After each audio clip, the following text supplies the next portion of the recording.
Apa kabar kalian semua? Semoga Sobat Novel Stories Donghua hari ini diberi kesehatan, dan langsung saja ke alur ceritanya. Episode ke-201, langsung ke dalam alurnya. Cahaya bulan lembut saat cahayanya yang kabur namun terang tersebar ke bawah. Bicara dan tawa memenuhi tepi danau, dan ini sebagai sesuatu yang tidak mereka alami selama 2 tahun. Si kecil dan King Feng sangat bahagia dan hidup di sini. Kakek kepala, penyakitmu seharusnya bisa disembuhkan sekarang. Pria kecil itu berlari, dan senyumnya sangat murni. Dia senang, karena anggur setan kecil yang dibawanya dapat menyembuhkan luka kepala desa. Jika bukan karena fakta bahwa dia menemukan musim semi abadi, anggur setan kecil, dan surga lainnya yang menentang hal-hal, dia pasti akan memohon bantuan Dewa Willow. Tujuan Dewa Willow mungkin ditetapkan agak jauh, dan bahkan mungkin berada di luar 9 langit. Meskipun itu melindungi desa batu sekarang, itu tidak berarti bahwa itu berkaitan dengan rentang hidup alami penduduk desa. Di matanya, ini bukanlah sesuatu yang luar biasa. Saya merasa ada gumpalan api yang menyala di dalam diri saya. Kondisi cedera misterius yang saya dapatkan saat itu di gudang dewa tampaknya telah membaik, dan penyakit itu hampir menghilang. Kepala klan sangat tersentuh secara emosional. Bertahun-tahun telah berlalu, dan dia sudah lama menyerah untuk mencari obatnya. Dia tidak pernah mengira bahwa anak ini benar-benar akan membawa kembali anggur ilahi jenis ini, memberinya harapan. Kakek kepala, minum beberapa cangkir lagi. Anda tidak perlu takut mabuk, karena saya akan membantu Anda melarutkan khasiat obat. Kata si kecil. Menyembuhkan penyakit kepala klan selalu menjadi salah satu keinginannya yang paling tulus. Baik. Si Yunfeng tertawa terbahak-bahak dan mulai minum dengan gembira. Dia merayakan dengan orang-orang di sekitarnya, menikmati malam sepenuhnya. Cahaya warna-warni melonjak, keluar dari pori-porinya. Lapisan kecemerlangan misterius menutupi tubuhnya. Si kecil dengan cepat mengambil tindakan, memukul tubuh kepala klan sesuai dengan metode kuno yang tertulis di catatan primordial sejati. Itu memecah efek obat, membantu kepala desa menyembuhkan penyakit aneh itu. Penduduk desa semua kaget. Mereka semua melihat ke arah ini dan mengamati dengan cermat, karena mereka semua ingin kepala suku sembuh. Anggur ilahi sangat efektif. Kepala klan tua meminum secangkir lagi, dan seluruh tubuhnya sepertinya terbakar. Itu menyilaukan saat cahaya menyala, menenggelamkan tubuhnya. Suara pipa dipancarkan. Si kecil terus-menerus menamparkan tubuhnya, dan ada semua jenis simbol yang bekerja di sini. Tanda-tanda itu memasuki tubuh kepala klan tua, dan itu adalah kesempatan si Yunfeng untuk memperkuat tubuhnya. Akhirnya, kabut berdebu melonjak, keluar dari mulut kepala desa tua itu. Itu membuat suara cici di udara sebelum perlahan menghilang, penyakit lamanya diberantas. Karakteristik anggur ilahi mulai berlaku. Hujan cahaya yang sangat menyilaukan tersebar ke bawah, mengelilinginya. Bekas lukanya sembuh, dan dagingnya menjadi ternutrisi. Itu memungkinkan kondisinya yang lemah dengan cepat menguat. Aku, benar-benar sudah sembuh. Tetua klan tua berdiri dan merasa usianya berkurang 20 tahun. Tubuhnya penuh dengan energi, dan dagingnya bersinar. Simbol berkedip, dan cahaya ilahi melonjak, segera merebut keberuntungan antara langit dan bumi. Si Yunfeng yang biasanya tenang dan tidak terganggu tiba-tiba memiliki air di matanya. Saat itu, di antara belasan saudara laki-lakinya, dia adalah satu-satunya yang selamat. Namun, tubuhnya penuh dengan penyakit iblis, dan baru hari ini dia akhirnya membebaskan diri. Penduduk desa bersukaria dan bergegas bersama. Di pinggir danau, suasana semakin meriah. Tidak lama kemudian, belasan orang pingsan karena minum terlalu banyak. Ini karena mereka terlalu bahagia, jadi mereka mulai minum lebih banyak. Kiang, kiang. Garis-garis cahaya warna-warni terbang melintasi langit malam, menciptakan suara kengkiang.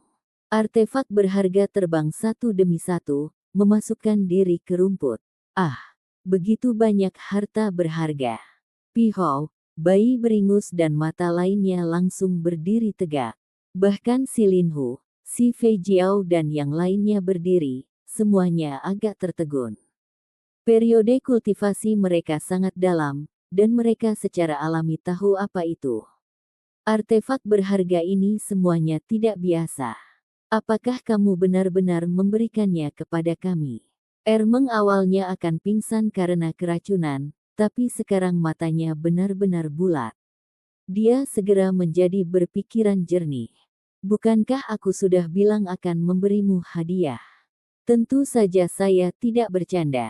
Pria kecil itu tertawa bahagia, dan dia tampak sangat murni. Semua orang kaget sekaligus bahagia. Pada saat yang sama, mereka terguncang. Pedang merah tua ini milik seorang Fei, dan itu disempurnakan dari gigi berwarna darah. Itu sangat tajam, mengandung simbol-simbol yang kuat. Adapun tanduk binatang ini, segera setelah ditiup, suara wuwu yang dibuatnya akan menghancurkan tubuh seseorang, dan itu adalah sesuatu yang saya peroleh dari seorang anak dari keluarga kekaisaran bela diri negara batu.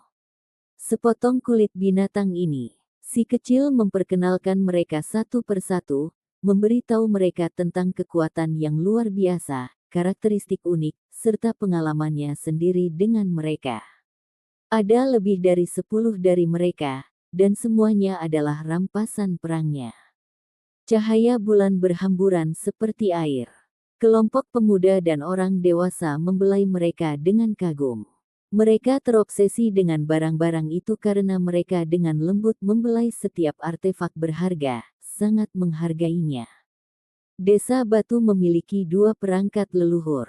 Mereka sangat kuat, tetapi kecuali terjadi bencana besar, mereka tidak akan menggunakannya. Itu diwariskan oleh nenek moyang mereka.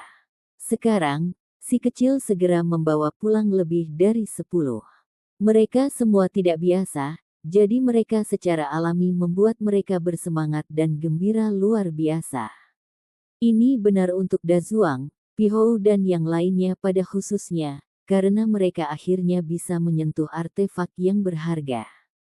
Penduduk desa semuanya mabuk. Orang kecil itu memberikan artefak berharga ini kepada mereka, dan ketika dia berbalik untuk melihat desa, dia dapat melihat bahwa esensi spiritual di sini padat dan obat-obatan yang ditanam tidak terpengaruh. Pertumbuhan mereka semuanya bagus. King Feng, mari kita tanam pohon persik yang abadi. Dia memanggil King Feng. Setelah memasuki Hundred Shattering Mountains, dia menerima panen besar ini, dan itu adalah obat ilahi yang dia gali. Setelah melihat bahwa batang spiritual yang mereka tanam baik-baik saja dan tumbuh dengan baik, dia menjadi yakin sepenuhnya. Dia memutuskan untuk menanam pohon persik di sini juga. Ya, apa ini? Penduduk desa semuanya khawatir. Ini adalah pohon persik perak. Di masa depan, itu mungkin berkembang menjadi obat ilahi sejati. Ini akan segera berhasil. Si kecil menjelaskan dan berbicara tentang asal-usulnya. Pohon yang berharga itu memancarkan cahaya. Meskipun itu hanya setebal pergelangan tangan dan tingginya setengah orang, itu sangat tegak dan kuat. Terlepas dari apakah itu cabang atau daun, semuanya berwarna perak, dan seolah-olah api perak sedang menyala. Ada 2 buah persik perak di pohon itu, dan warna emas samar menghiasi permukaannya. Mereka tampak sangat cerah dan gemerlap, seolah-olah dipahat dari giok dewa yang paling halus. Selain itu, mereka memiliki aroma yang kaya yang jauh melampaui obat-obatan spiritual. Tanam di tengah desa. Mereka menggali lubang besar. Kali ini, mereka membuangnya ke dalam seluruh kantong kulit binatang yang penuh dengan sutra emas demi memelihara pohon perak suci ini. Ini benar-benar akan menjadi dewasa. Meskipun ini belum menjadi obat dewa, itu masih jauh melampaui obat-obatan spiritual itu. Petik 2. Dazuang, bayi berhidung beringus, Pihou dan yang lainnya benar-benar mabuk. Mereka mengepung pohon perak dan mulai melompat dan berteriak, tampak sangat bahagia dan gembira. Bahkan si Linhu, si Fei Jiao dan yang lainnya sangat bersemangat. Itu hanya satu demi satu hari ini, dan bahkan jika Stone Village tidak ingin tumbuh lebih kuat di masa depan, itu masih akan sulit. Dengan obat-obatan spiritual di sini, itu benar-benar mengubah tempat ini menjadi tanah yang murni. Saat itu larut malam, dan orang-orang mulai berpencar dan kembali ke desa yang berbau harum. Ada kelompok lain yang langsung tersingkir di tepi danau. Keesokan paginya, si kecil dibangunkan oleh gerakan keras yang terjadi di mana-mana. Dia mengusap matanya dan dengan cepat bergegas menuju halaman kepala klan. King Feng mengikuti dari belakang. Nak, kemarin di antara keturunan, masih ada satu yang hidup. Itu adalah seekor ayam, tetapi itu benar-benar berubah menjadi esensi dan mengebor ke dalam tanah. Tidak peduli apa yang kami lakukan, kami tidak bisa menangkapnya. Petik 2. Hussein dan sekelompok orang berusaha menangkap ayam, dan mereka sangat lelah hingga terengah-engah. Ketika si kecil mendengar ini, jantungnya langsung berdegup kencang. Kemarin, dia terlalu mabuk dan terlalu ceroboh. Dia bahkan mengeluarkan Octadic Treasure Chicken dari kantong surga dan bumi. Ayam itu kabur. Second Baldi dan yang lainnya terkejut. Mereka semua mulai berlari, dan bahkan Hairi Bol melompati. Ia memamerkan taringnya, menunjukkan ketidakpuasannya. Tidak, masih di dalam desa. Namun, jika kita membiarkan ayam berkeliaran, itu tidak akan baik untuk desa. Lebih baik kita menangkapnya dan merebusnya, kata Hussein. Jangan, itu sama sekali tidak boleh dirugikan. Si kecil dengan cepat memblokir sekelompok bibi besar ini. Dia benar-benar takut mereka akan mendapatkannya di tangan mereka, dan pada saat itu, dia bahkan tidak akan bisa menangis bahkan jika dia mau. Di mana ayam itu? Kami membawa artefak berharga, jadi tidak bisa berjalan lagi. Si Linghu dan laki-laki kuat lainnya semuanya pindah, dan ada banyak orang yang terlibat dalam perselingkuhan ini. Jangan bergerak sembarangan. Si kecil dengan cepat menghentikan mereka. Setelah itu, air liur Second Baldi mulai menyembur saat dia dengan cepat mulai menjelaskan apa itu Octadic Treasure Chicken. Setelah mendengarnya, orang-orang mulai saling menatap kosong. Apa? Telur yang diletakkannya sebanding dengan obat spiritual. Dan setelah setengah bulan, kita bisa mendapatkannya. Petik 2. Semua orang kaget. Itulah mengapa kamu tidak bisa menyakitinya. Saya membawanya kembali untuk persiapan membesarkannya. Bahkan keluarga kekaisaran negara batu yang hebat hanya memiliki satu, kata si kecil. Yang paling mengkhawatirkan adalah ayam ini mungkin telah melarikan diri. Bagaimanapun, itu bisa lolos melalui tanah, dan tidak ada yang bisa mereka lakukan tentang itu. Itu tidak kabur, itu di sana. Suara kecil King Feng terdengar saat dia menunjuk ke arah. Pria kecil itu berbalik dan menyadari bahwa orang itu saat ini sedang berbaring di dasar Dewa Willow. Itu adalah konten yang tak tertandingi, dan memiliki wajah tergila-gila. Bahkan ketika melihat si kecil, dia tidak bangun. Ia terlihat malas karena ia berbaring di sana tanpa bergerak. Alasannya adalah karena ia tahu bahwa si kecil menyadari asal-usulnya dan tidak akan menyakitinya.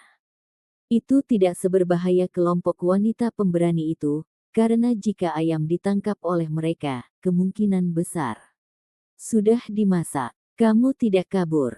Burung merah besar itu terkejut. Ayam itu tampak meremehkan dan meliriknya. Seolah-olah ia memiliki status yang lebih tinggi dari burung merah besar, dan kemudian menjadi sangat tulus karena menyembah Dewa Willow. Burung merah besar itu sangat marah. Tidak peduli bagaimana Anda melihatnya, itu adalah seorang ahli, namun sebenarnya dipandang rendah oleh seekor ayam. Itu segera menjatuhkan dirinya. Namun, Setelah ia mengangkat kepalanya untuk melihat pohon willow yang berkilau itu, ia layu, tidak lagi berani bertindak kurang ajar di sini.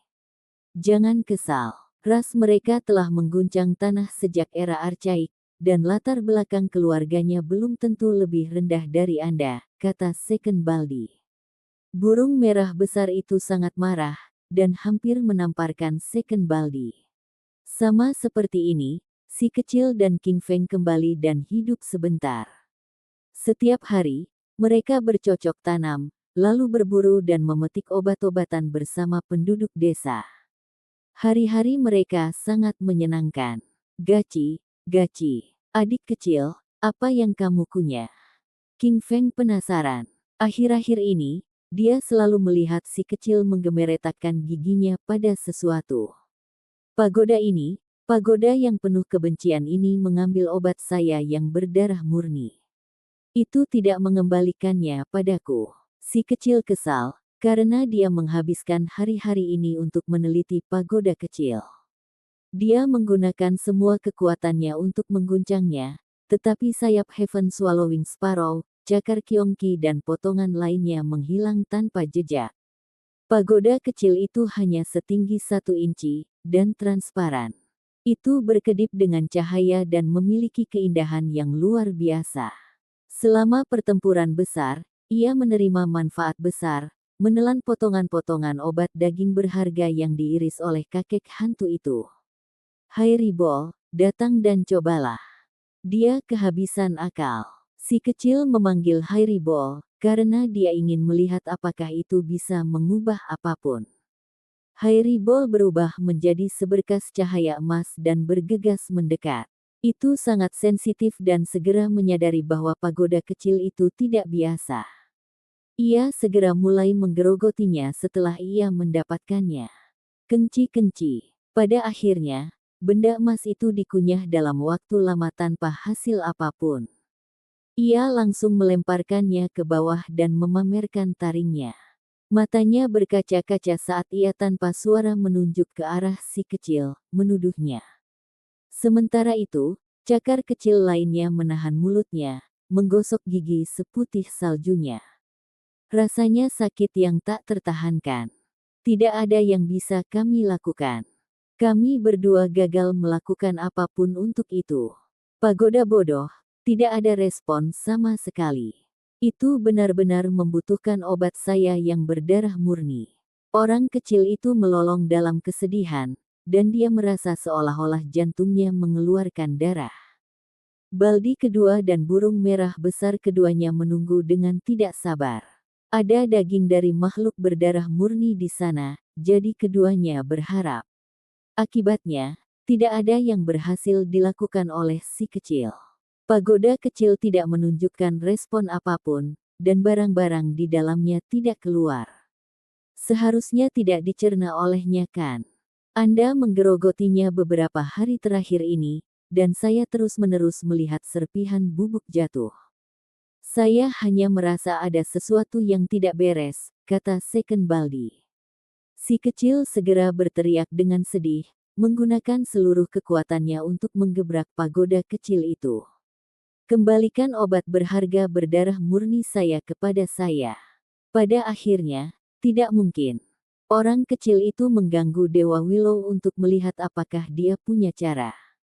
Alasannya adalah karena Heaven Swallowing Sparrow, Kyongki, Southern Meteor Divine Mountain, dan makhluk gunung Yi sangat mengejutkan dunia. Esensi darah mereka pasti bisa digunakan untuk pembaptisan 10 tahun. Pagoda ini muncul lagi, Dewa Willow dengan hati-hati menatap pagoda kecil itu. Setelah melihatnya untuk waktu yang lama, secara mengejutkan mengucapkan kata-kata ini. Willow Deity, apakah itu benar-benar memiliki asal yang luar biasa? Si kecil bertanya. Itu muncul di era kuno, dan muncul di era kuno juga. Itu memiliki kekuatan ilahi yang tak tertandingi. Saat ini, warnanya berkilau dan tembus cahaya, dan karena sangat kecil, hampir tidak bisa dikenali. Dewa Willow serius saat berbicara. Episode ke-202, dengan judul Darah Murni. langsung ke dalam alurnya. Mata si kecil menjadi bulat, dan mulutnya terbuka lebar. Pagoda kecil ini bahkan tidak setinggi 1 inci tapi sebenarnya memiliki latar belakang yang menakjubkan. Itu terlalu mengejutkan. Petik 2. Setelah itu, dia memikirkan pertanyaan penting. Tepatnya dari era apa Dewa Willow berasal? Mungkinkah secara pribadi menyaksikan hal-hal yang dibicarakannya? Jika ini benar, maka petir yang disambar petir ini benar-benar akan sangat menakutkan di luar kepercayaan. Willow Deity, apakah Anda pernah menyaksikan ini secara pribadi di masa lalu? Bocah iblis itu dengan hati-hati mengutarakan kata-katanya, tetapi bagaimana niatnya tidak diperhatikan oleh Dewa Willow. Pohon hitam hangus itu diam. 10 atau lebih cabang hijau dan subur menari tertiup angin. Itu damai dan tanpa gerakan saat menjawab, itu adalah sesuatu yang saya dengar. Mata besar bocah iblis itu bergerak. Tanggapan pihak lawan agak terlalu biasa, hampir seolah-olah tidak mau banyak bicara. Itu membuatnya agak curiga. Apa jenis pagoda kecil ini aslinya? Mengapa itu memiliki masa lalu? Dia bertanya, karena dia ingin tahu lebih banyak. Tahun-tahun itu terlalu jauh di masa lalu, dan sulit untuk dilacak kembali. Mengetahui terlalu banyak tidak akan banyak membantu Anda, dan bahkan mungkin membahayakan Anda. Anda hanya perlu tahu bahwa itu adalah barang yang tangguh. Itu adalah artefak berharga yang memiliki kekuatan ilahi yang benar-benar tak tertandingi. Dewa Willow menjawab, itu sangat serius, dan kata-katanya membawa sedikit gengsi. Itu memperingatkannya dengan nada serius bahwa ada hal-hal tertentu yang tidak baik untuk digali terlalu dalam.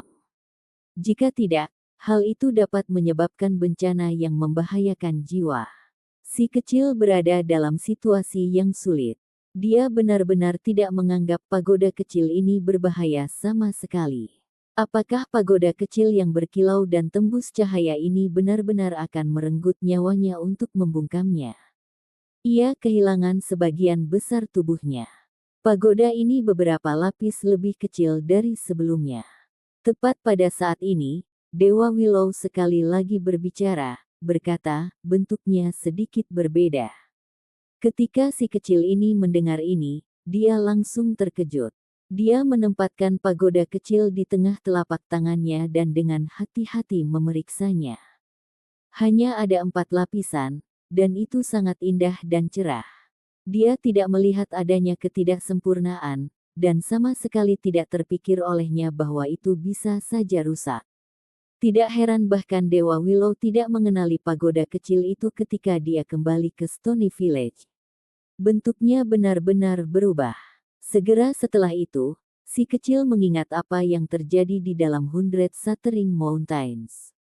Pagoda kecil itu pernah menggunakan api Phoenix untuk memurnikan dirinya sendiri, mencoba memulihkan tubuhnya dan memperbaiki kondisinya. Kedua baldi dan air liur burung merah besar tumpah kemana-mana saat mereka menatap pagoda kecil itu. Jika bukan karena betapa buasnya bocah jahat itu, mereka benar-benar akan mencurinya. Bola berbulu itu seperti pencuri karena melompat ke bahu si kecil dan meluncur ke pergelangan tangannya. Ia sekali lagi memeluk pagoda kecil itu, tetapi kali ini ia tidak menggigitnya, karena ia melakukannya belum lama ini hanya untuk melukai giginya. King Feng sangat senang dan merasa senang dengan kakak laki-lakinya yang masih kecil. Dengan harta karun tertinggi di tangannya, jika dia bisa menggunakannya di masa depan, dia akan bisa mengalahkan apapun di hadapannya. Pada akhirnya, mereka sekali lagi kembali ke pertanyaan awal mereka. Si kecil meminta bantuan Dewa Willow. Dia menginginkan sayap Heaven Swallowing Sparrow dan cakar Kyongki, tapi semuanya telah dimakan oleh pagoda kecil. Sepertinya itu tidak akan melepaskannya apapun yang terjadi, membuatnya sangat tidak berdamai. Mungkin terlalu sulit untuk melakukannya. Itu telah menyerap esensi dan menggunakannya untuk memurnikan dirinya sendiri. Pada akhirnya, kami mungkin hanya dapat mengekstrak sedikit, kata Dewa Willow. Si kecil tidak puas. Dia sekali lagi mulai mengunyah pagoda kecil untuk melampiaskan amarahnya. Itu adalah esensi darah makhluk berdarah murni dan tulang berharga. Nilai inheren yang terkandung di dalamnya terlalu tinggi, dan setiap bagian kecil yang dilepaskan ke dunia akan menimbulkan gelombang besar. Baldi kedua dan burung merah besar tegang. Mereka benar-benar ingin mencoba rasa dari makhluk berdarah murni, tetapi mereka juga tahu bahwa kemungkinan itu terjadi tidak tinggi. Suara gemerisik terdengar, dan beberapa bubuk putih jatuh.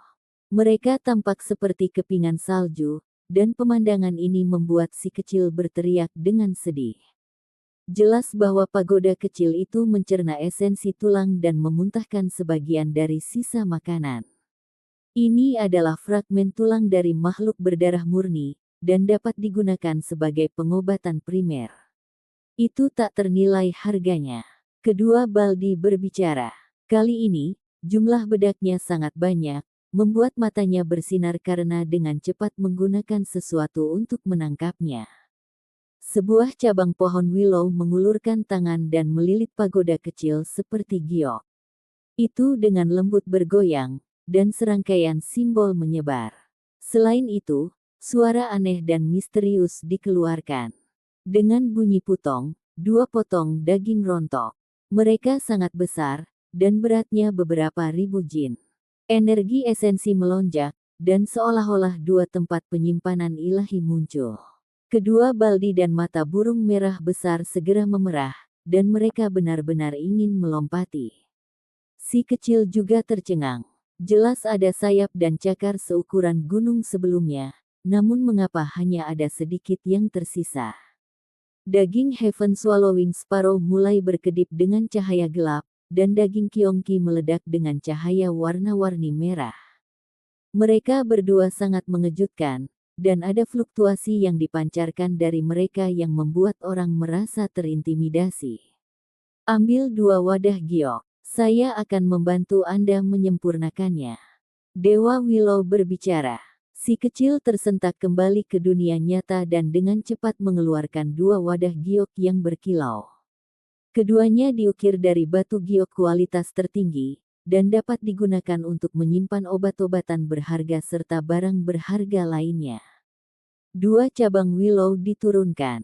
Mereka menikam diri mereka sendiri menjadi potongan-potongan, melepaskan cahaya warna-warni yang menyilaukan dari cabang-cabang hijau dan subur.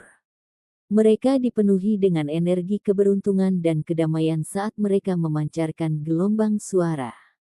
Kedua cabang lembut ini terjalin, tampak misterius dan tidak biasa. Hanya dalam sepersekian detik, daging makhluk berdarah murni praktis sepenuhnya dimurnikan, berubah menjadi esensi yang paling mendasar.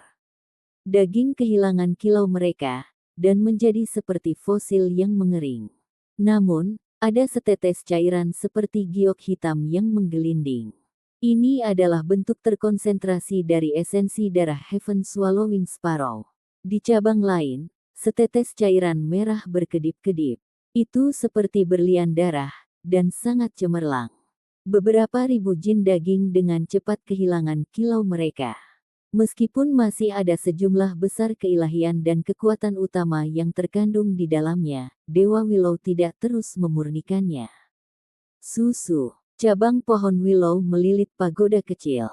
Itu terus bergoyang, dan pada akhirnya, ada dua potong dari beberapa ribu daging jin yang jatuh. Mereka adalah makhluk gunung dewa meteorit selatan dan gunung Yi. Jelas bahwa mereka bukanlah makhluk humanoid. Dari potongan daging yang tersisa mereka bisa melihat seperti apa tubuh aslinya. Dewa Willow menggunakan metode yang sama. Itu memanjangkan dua cabang hijau zamrud yang memasuki dua potong daging yang kuat. Pemurnian dimulai, dan cairan ilahi diekstraksi. Si kecil dengan cepat mengangkat dua wadah giok, menunggu dengan harapan. Cabang willow brilian dan membawa kekuatan menyelam yang tak ada habisnya. Ia bahkan bisa memurnikan daging makhluk berdarah murni. Sepertinya hanya dalam sepersekian detik, setetes cairan keemasan muncul di cabang yang lembut. Tetesan yang mempesona meluncur ke bawah cabang. Di cabang lain, setetes cairan putih bersih muncul. Gelombang pancaran berdesir keluar darinya. Dua tetes cairan memancarkan cahaya warna-warni yang luar biasa.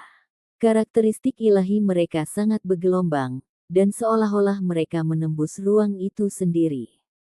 Mereka terbang, mengejutkan semua orang. Cairan jatuh ke dalam wadah, meninggalkan kemegahan kabur yang berharga. Orang kecil itu sangat gembira. Dia sangat senang saat dia melihat 4 wadah giok kecil ini. Ini terkonsentrasi darah murni. Karakteristik ilahi itu menakutkan, dan dari waktu ke waktu petir akan dipancarkan juga. Itu adalah pemandangan yang mengejutkan. Burung merah besar dan Second Baldi benar-benar tercengang. Bahkan mata Hairibol pun bulat saat dia mati dengan cermat. Meskipun hanya ada 4 tetes kecil, itu jauh lebih berharga daripada setumpuk obat yang berharga. Cairan ilahi yang dimurnikan ini adalah jenis esensi terkonsentrasi. 10 keturunan archaik bahkan tidak sebanding dengan 4 tetes cairan ilahi kecil di wadah kecil. Jika ini keluar di pasar terbuka, pasti akan menciptakan kekacauan. Baldi kedua dan burung merah besar memperhatikan dengan tajam, tetapi mereka tahu bahwa tetesan ini tidak ada hubungannya dengan mereka.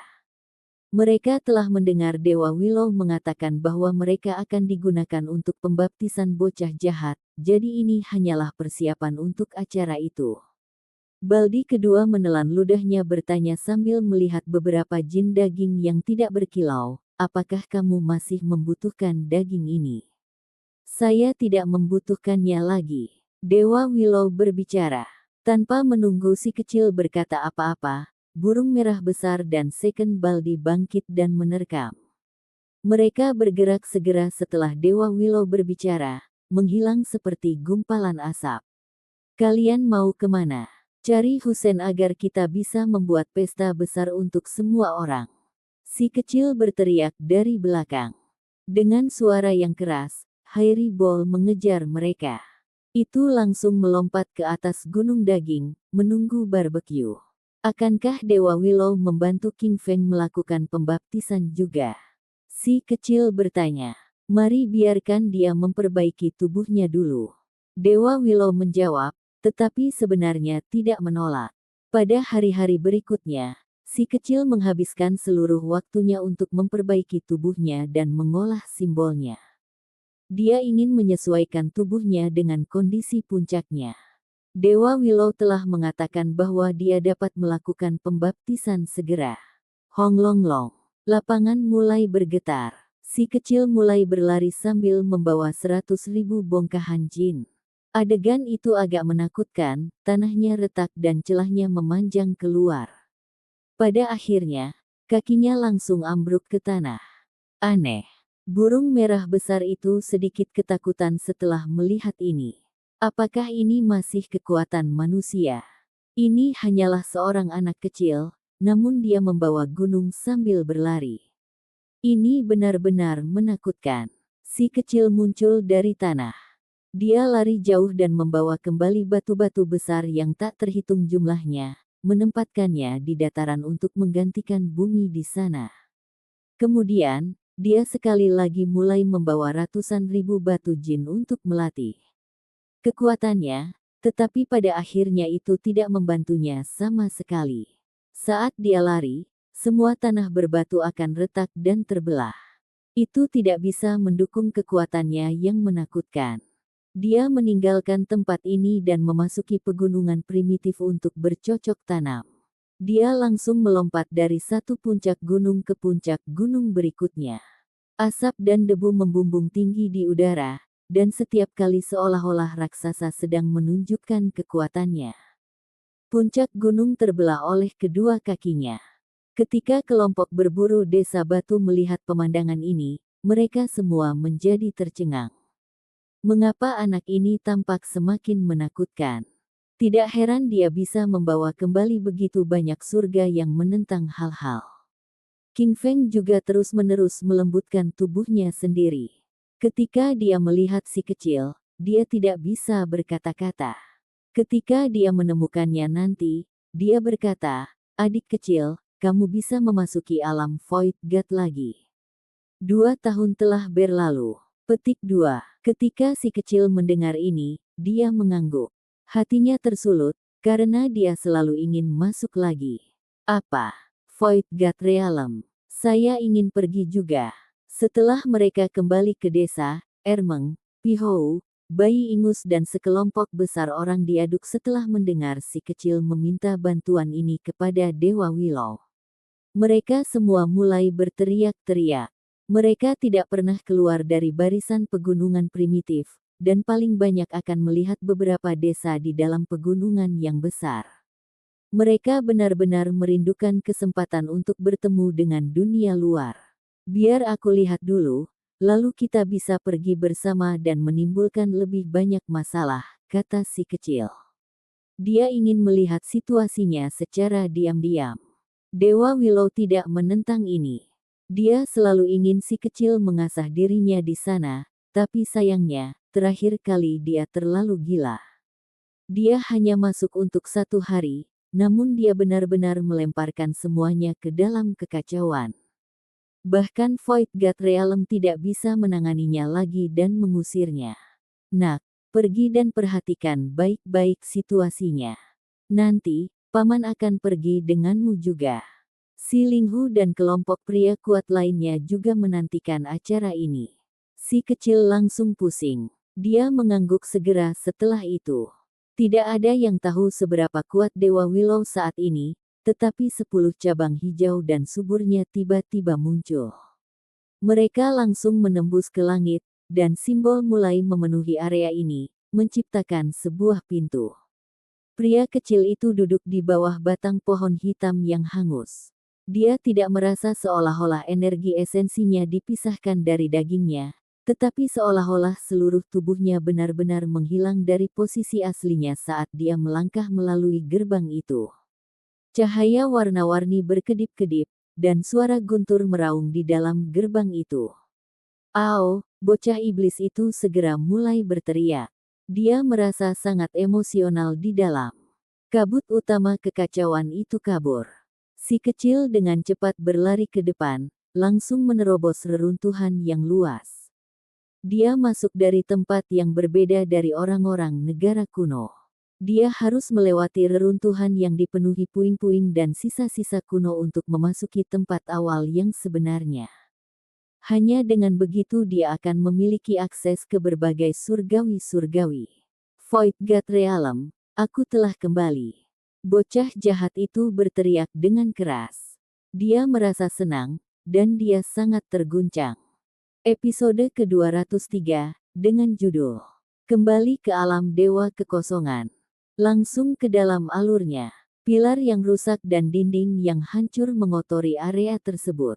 Karet dan puing-puing menutupi tanah, menceritakan kisah kesedihan dan kegembiraan, dari akhir zaman yang mulia.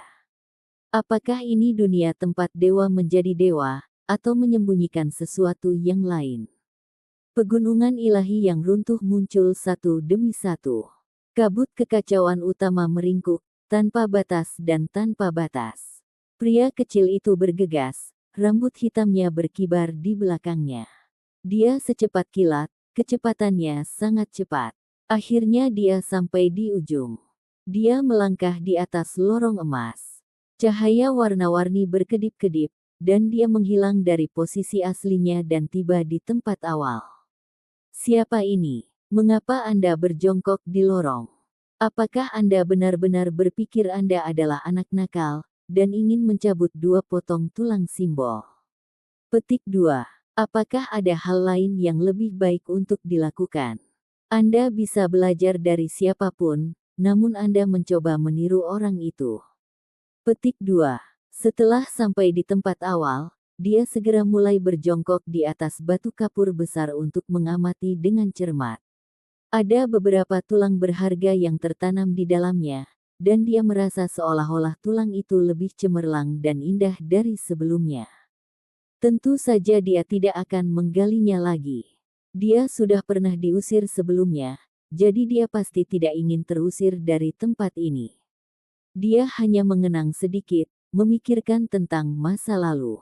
Dia saat ini sedang berjongkok sambil berpikir keras saat dia mengetuk batu kapur besar. Posturnya yang aneh secara alami menarik perhatian orang-orang di sekitarnya. Orang-orang mulai menunjuk padanya saat mereka mengobrol. Si kecil tidak mengungkapkan penampilan aslinya, dan ingin memahami situasinya terlebih dahulu.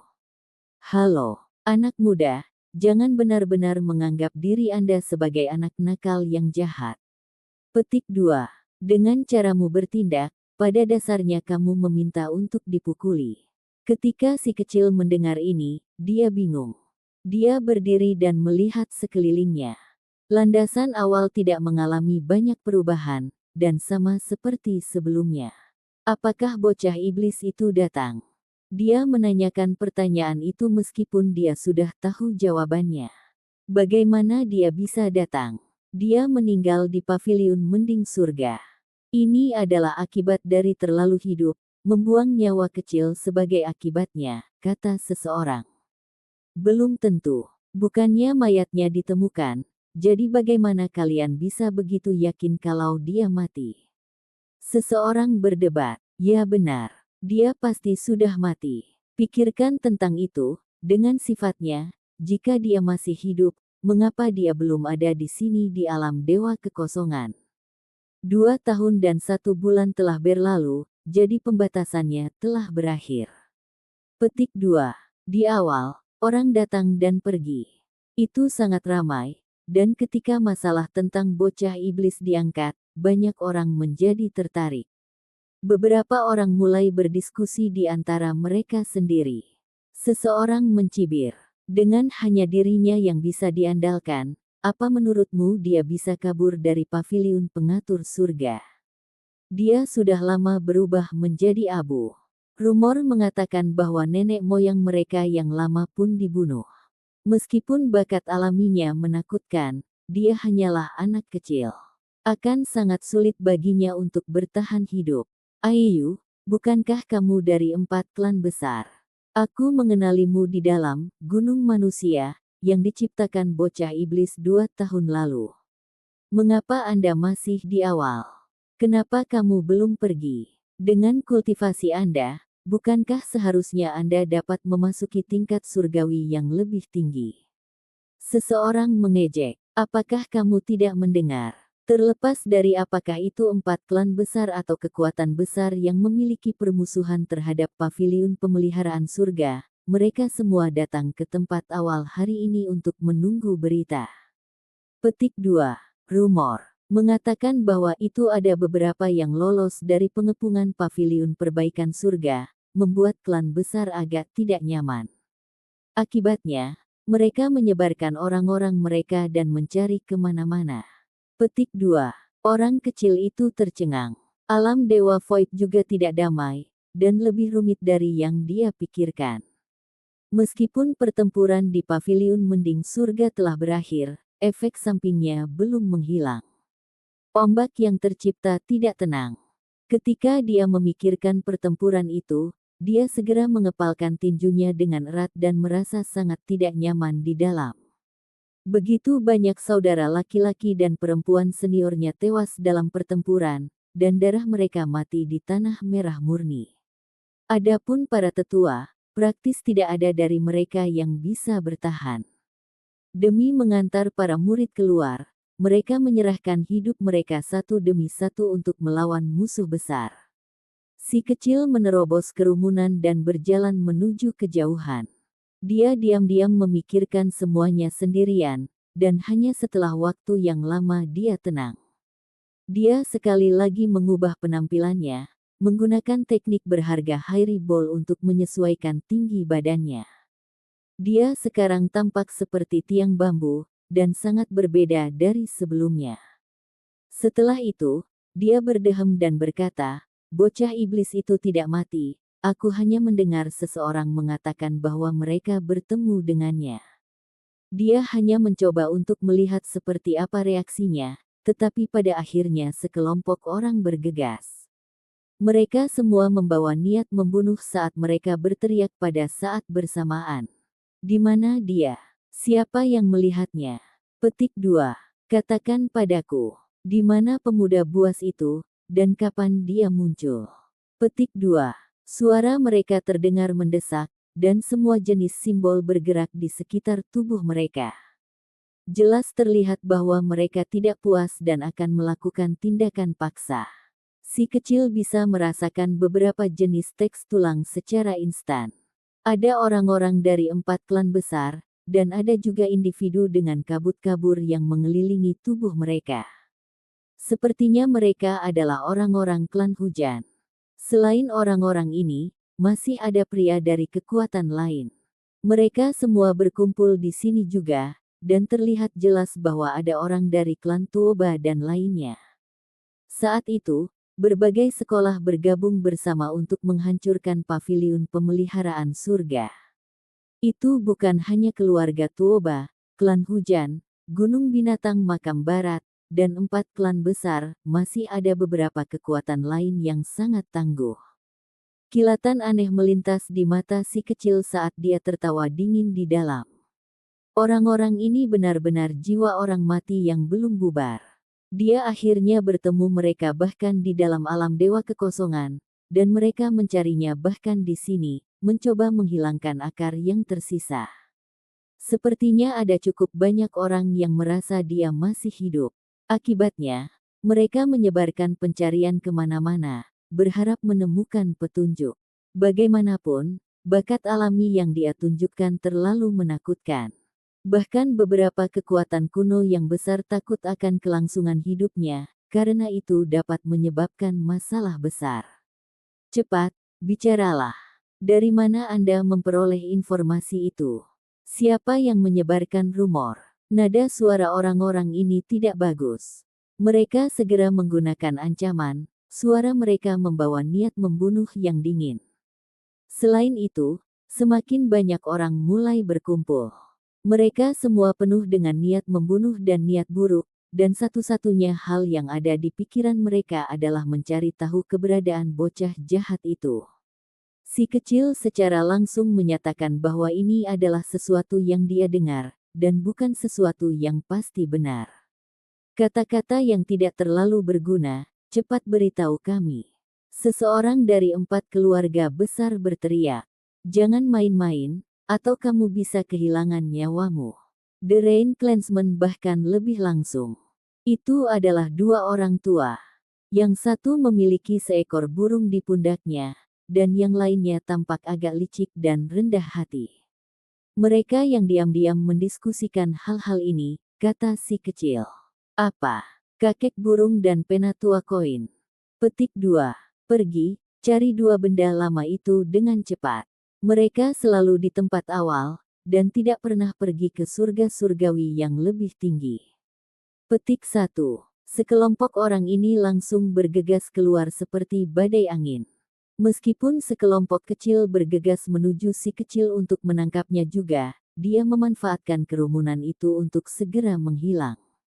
Saat itu, karena kedua individu ini menjual semua jenis informasi nyata dan palsu tentang si kecil, mereka menjadi terkenal. Alhasil, banyak orang yang tahu siapa mereka. Orang kecil itu agak kagum. 2 tahun telah berlalu, namun kedua hal lama ini masih belum pergi. Ini benar-benar agak aneh. Penatua koin adalah tipe orang di mana orang bisa tahu dengan pandangan agak rendah dan teduh. Dia saat ini sedang berjalan-jalan ketika dia tiba-tiba dikelilingi oleh sekelompok orang, hampir menerima pemukulan. Kakek burung tidak jauh, dan setelah melihat ini, dia langsung membuat dirinya langka. Pada akhirnya, bahkan sebelum dia bisa mengambil lebih dari 10 langkah, dia dihentikan. Dia memiliki kelompok iblis serupa yang menargetkannya. Anak muda, jangan bertindak sembarangan. Identitas yang lama ini tidak normal. Jika Anda semua bertindak kasar terhadap saya, maka instruktur klan Anda akan menyalahkan Anda semua. Penatua koin memiliki penampilan seperti seseorang yang hebat dari dunia luar. Sekelompok orang semua memutar mata mereka dan menatapnya dengan jijik. Mereka semua mencibir.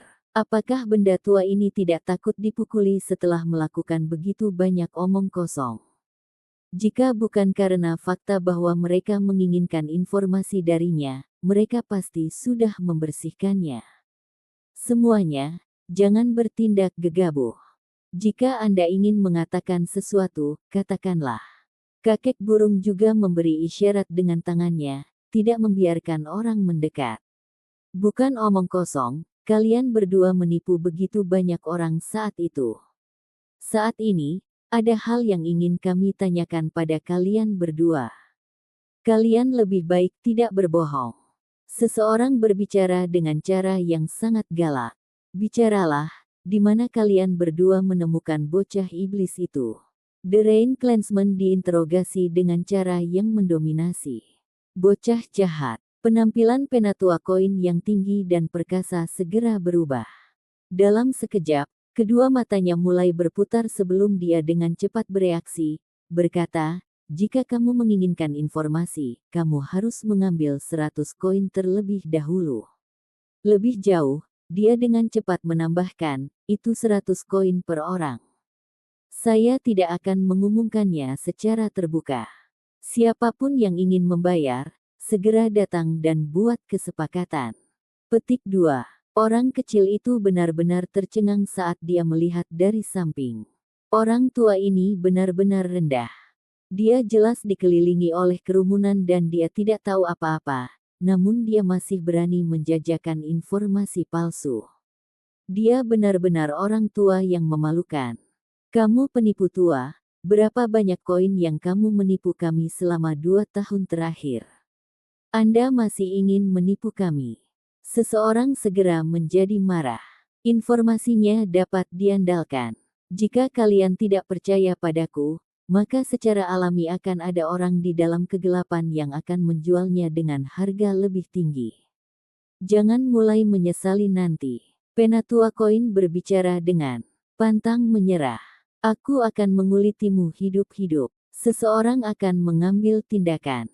Namun, individu itu dihentikan. Orang-orang berbalik dan melihat kakek burung yang tampak lebih sederhana dan jujur. Orang tua, bagaimana denganmu? Sepotong informasi untuk 200 koin. Kakek burung menanggapi dengan tenang. Mother Asterisker, kamu orang tua yang gila. Setelah menanyakan informasi, Anda juga ingin menagih kami. Selain itu, harganya juga 2 kali lipat. Semua orang menjadi marah. Informasi yang saya jual itu nyata. Informasi orang itu palsu, jadi informasi saya secara alami lebih mahal. Kakek burung juga berbicara dengan tenang. Penatua Koin tidak puas saat dia berkata, kamu orang tua, kamu berani memfitnah saya. Jika kita berpegang pada pangkalan bahwa siapapun yang memiliki harga lebih tinggi menawarkan kebenaran, maka saya telah memutuskan bahwa saya akan menjual informasi saya untuk 300 koin. Petik 2. P. Anda bahkan berani memberikan informasi palsu sebagai nyata. Kamu hanya penipu, aku memperlakukan semua orang dengan adil. Kakek burung menatapnya dengan jijik. Omong kosong. Kamu adalah penipu tua. Kedua individu itu mulai berdebat satu sama lain. Mereka menggembungkan janggut mereka saat mereka saling menatap dan mencongkel. Semua orang tercengang. Ketika mereka menangkap keduanya untuk diinterogasi, tidak hanya keduanya akhirnya menaikkan harga, mereka bahkan mulai berkelahi dan berdebat satu sama lain. Itu hanya membuat orang menjadi gila. Cukup. Apa kalian sudah selesai? Cepat beritahu kami di mana anak iblis itu. Di mana dia menyembunyikan tubuhnya. Orang-orang Tuoba Klan muncul. Mereka sangat mendominasi dan benar-benar muak dengan mereka. Bawa koin itu kemari. Bahkan jika ada satu yang hilang, kami tidak akan memberitahumu. Kedua orang tua itu berteriak serempak. Si kecil tidak bisa berkata-kata. Kedua orang tua ini tidak lupa untuk menipu orang lain bahkan dalam situasi seperti ini. Mereka benar-benar bukan orang yang berkarakter baik. Benar-benar bertindak sembrono. Ada seseorang yang meledak dengan amarah dan tidak tahan lagi. Individu tersebut memaksa dirinya maju dan langsung mengambil tindakan. Peng. Namun, Meskipun dia datang dengan cepat, dia juga pergi dengan cepat. Dia ingin memberi pelajaran kepada kakek burung, tetapi pada akhirnya dia dikirim terbang oleh burung di bahunya. Orang itu jatuh ke gunung jauh dan meludahkan seteguk darah. Semua orang terkejut dan tidak bisa membantu tetapi mundur selangkah. Ini pasti seorang ahli. Selain itu sedikit terlalu kuat. Pada saat ini, wajah setiap orang berubah. Mereka tidak lagi berani bertindak membabi buta tanpa berpikir. Mereka tiba-tiba mengerti mengapa kedua orang ini dapat melakukan apa yang mereka suka sampai sekarang tanpa ada yang bertindak melawan mereka. Ternyata mereka cukup sulit untuk dihadapi. Di belakang kerumunan, lelaki kecil itu memiliki ekspresi aneh di wajahnya. Kedua orang ini tidak biasa sama sekali. Setelah itu, dia mulai tertawa. Mungkin dia bisa menarik kedua orang ini dan berbisnis dengan mereka. Alasan kembalinya bocah iblis kali ini tidak murni untuk melatih tubuhnya. Dia ingin membuat gangguan yang sangat besar dan membayar kembali hutang darahnya kepada musuh-musuhnya. Dia akan berurusan dengan sekolah kuno yang menghancurkan paviliun penjaga surga. Dengan watak alaminya, dia secara alami tidak akan langsung bertarung dengan musuh besar ini secara langsung. Tadi, dia sudah menguji air dan menghitung semuanya. Dia akan menjual informasi tentang penampilannya sendiri, membuat sekolah besar membayar biaya yang sangat besar dalam bentuk koin dan tulang berharga. Ia berharap pihak lain akan antusias dan menggunakan hadiah tersebut untuk menyambut penampilannya. Awalnya, dia ingin melakukan semua solo ini. Dia akan mengubah penampilannya setiap kali dan menjual informasi ke berbagai sekolah besar. Sekarang dia bertemu dengan dua orang tua ini, dia merasa bahwa dia harus melepaskan rencananya sebelumnya. Bagaimanapun, hubungannya dengan keduanya masih tidak terlalu buruk, dan rasa malu kedua orang tua ini tidak sederhana. Mereka tampaknya bisa mengendalikan keadaan, dan yang paling penting adalah bahwa keduanya adalah penjahat biasa. Mengenai pemerasan dan penipuan, mereka dapat dianggap ahli, karena mereka terlalu mahir dalam menangani mereka. Si kecil tidak membuang waktu dan dengan cepat mengirimkan suaranya. Secara rahasia, dia memberitahu kedua individu itu beberapa hal, dengan cepat dan sederhana berkomunikasi dengan mereka. Pada akhirnya, kedua individu itu segera tergerak. Mata mereka cerah dan mulai memancarkan cahaya hijau. Mereka berdehem, mengguncang seluruh tempat awal. Orang-orang di sekitarnya sangat ketakutan sehingga mereka tidak bisa membantu tetapi mengambil beberapa langkah. Mereka takut situasinya akan berbalik jika dua orang tua ini menjadi gila. Saya sudah memutuskan, sebutkan harga Anda. Anda hanya dapat menggunakan tulang berharga atau darah berharga keturunan archaik untuk bertukar. Selain itu, mereka harus dari spesies yang cukup berharga. Jika tidak, jangan berpikir untuk berbisnis dengan kami. Petik 2. Katakanlah seperti ini. Kita tahu di mana tubuh anak iblis itu, dan kita juga tahu bahwa dia melatih dirinya sendiri di dalam alam dewa kekosongan. Ini benar-benar berita nyata. Jika itu palsu, kami bersedia menggunakan nyawa kami sendiri sebagai kompensasi. Petik 2. Selain itu, kami harus menambahkan bahwa Anda anak kecil tidak boleh datang dan merusak pemandangan. Lebih baik jika Master Ras klan Anda datang langsung dan bertukar dengan harta langka. Jika tidak, kami tidak punya apa-apa untuk dikatakan. Petik 2. Ketika salah satu dari orang-orang ini mengatakan sesuatu, yang lainnya juga menambahkan sesuatu, terus-menerus saling melengkapi. Mereka menyatakan harga setinggi langit, dan kondisi mereka juga keras. Namun, mereka bersumpah bahwa informasi mereka pasti nyata, menggunakan kepala mereka sendiri sebagai voucher. Segera setelah itu, landasan mulai mendidih dengan aksi. Bocah jahat itu tidak mati, dan akan muncul lagi. Selain itu, Berita dengan cepat menyebar ke surga surgawi tingkat yang lebih tinggi, memicu badai besar. Ketika mereka benar-benar selesai dengan pidato sombong mereka dan mulut mereka kering dan lidah mereka kering, kedua orang tua itu menyipitkan mata mereka dan saling melirik. Mereka mulai bergumam pelan ketika tidak ada orang di sekitar mereka. Hati bocah iblis ini benar-benar gelap. Dia tiba-tiba muncul dan ingin membuat orang menukar informasi dengan harta yang berharga.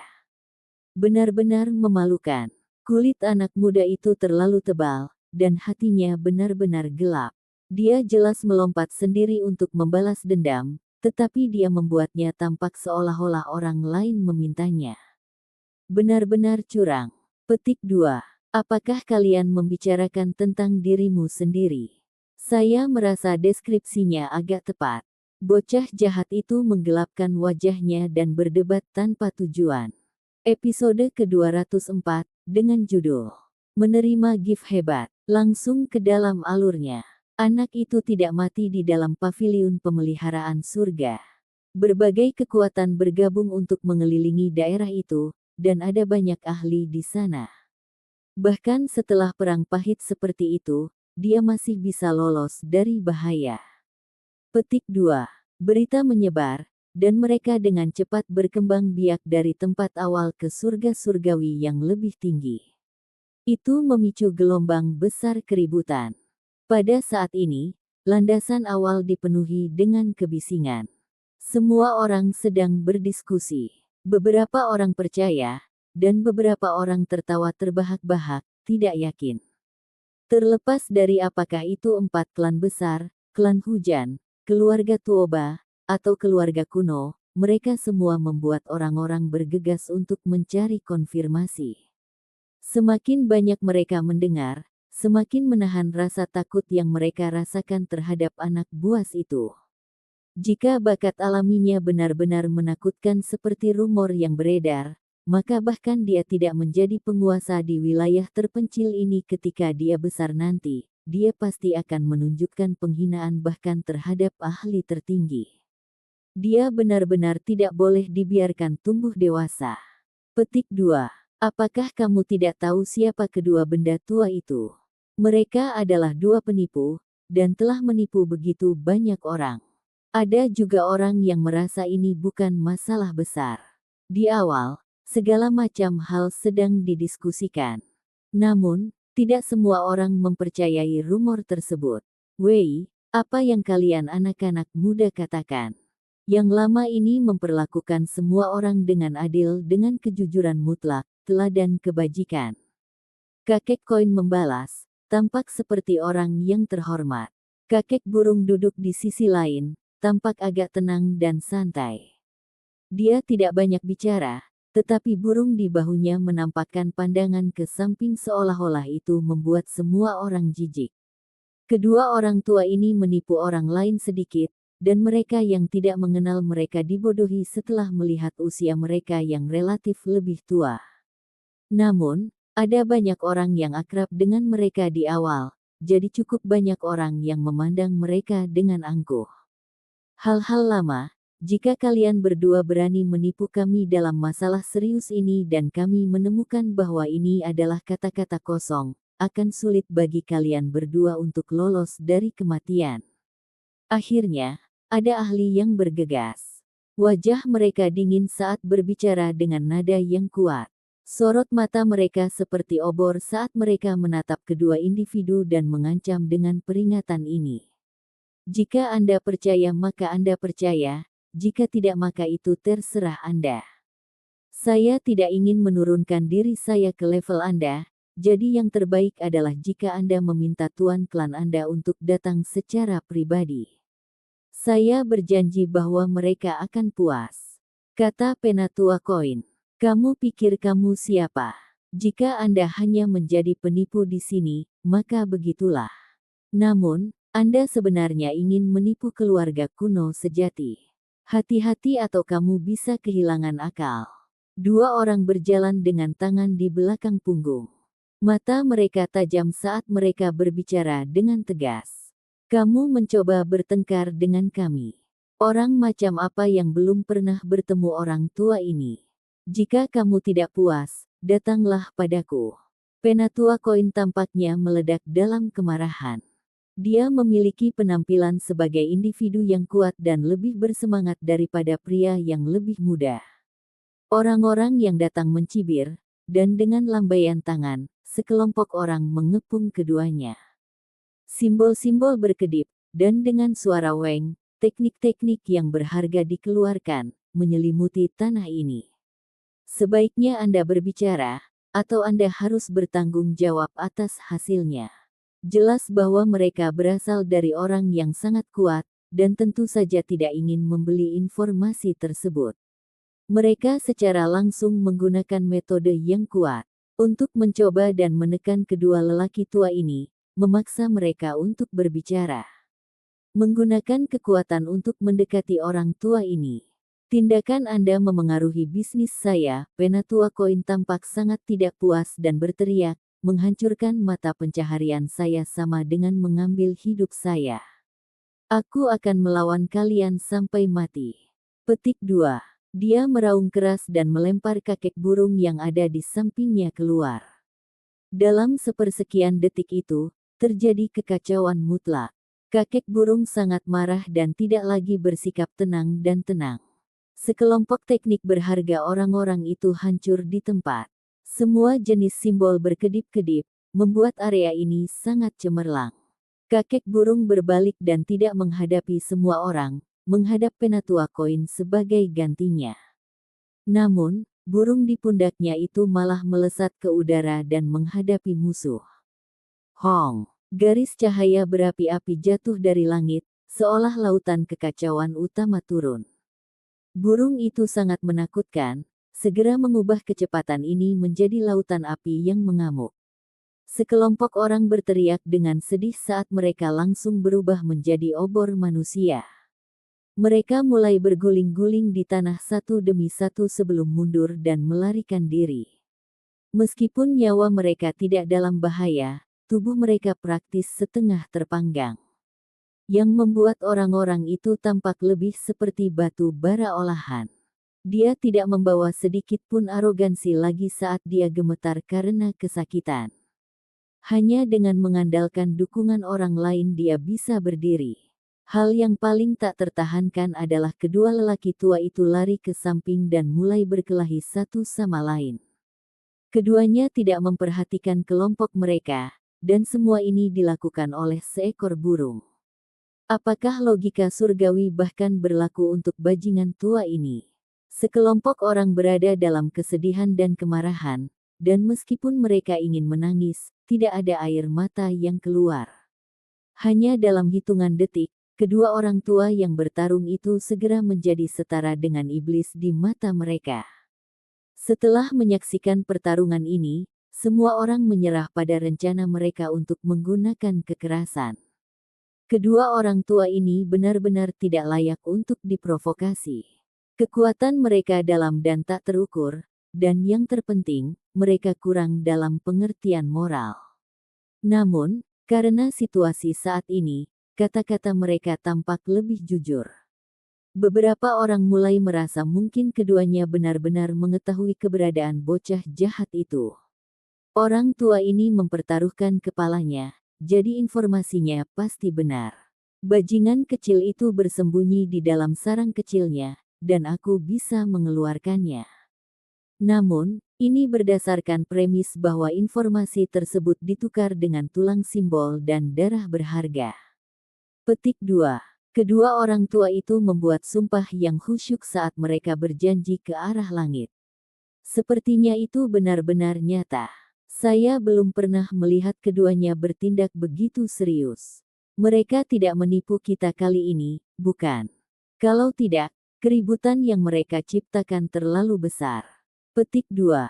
Banyak orang tergerak, dan mulai merasa bahwa informasi mereka kemungkinan besar nyata. Kali ini, lebih banyak orang datang. Tempat awal memiliki arus orang yang bergerak, dan banyak kekuatan besar mengirimkan pakar mereka untuk mencari tahu apa yang sebenarnya sedang terjadi. Tentu saja, tidak semua orang di sini memiliki permusuhan.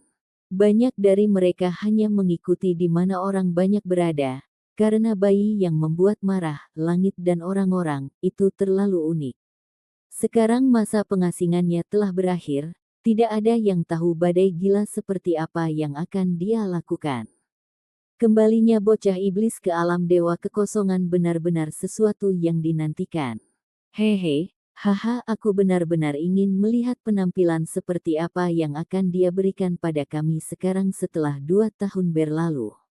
Saya berharap 4 klan besar, keluarga Tuoba dan yang lainnya berperang di dalam, dan akan lebih baik jika keturunan kuno Western Tumbis Mountain bergegas juga. Jika pegunungan dewa kuno seperti Gunung Yi dan Meteor Selatan juga mengirimkan makhluk berdarah murni mereka, begitu mereka melakukan perjalanan dari tanah dewa melalui pegunungan dan sungai limbah besar, itu akan menjadi lebih menakjubkan. Berita menyebar keluar dengan kecepatan yang tak terbayangkan, dengan cepat mencapai surga surgawi yang lebih tinggi. Itu menarik perhatian banyak orang. Sangat mudah untuk melihat bahwa setelah 2 tahun, tempat awal sekali lagi menjadi tempat berkumpulnya badai. Itu memicu gelombang sensasi yang mengejutkan. Apa yang kalian katakan itu benar. Kedua orang tua itu benar-benar punya nyali, benar-benar berani dengan berani menjual informasi semacam ini. Mereka pasti memiliki semacam kekuatan yang mendukung mereka. Petik 2. Pertama, keduanya cukup kuat, dan tidak mudah didorong.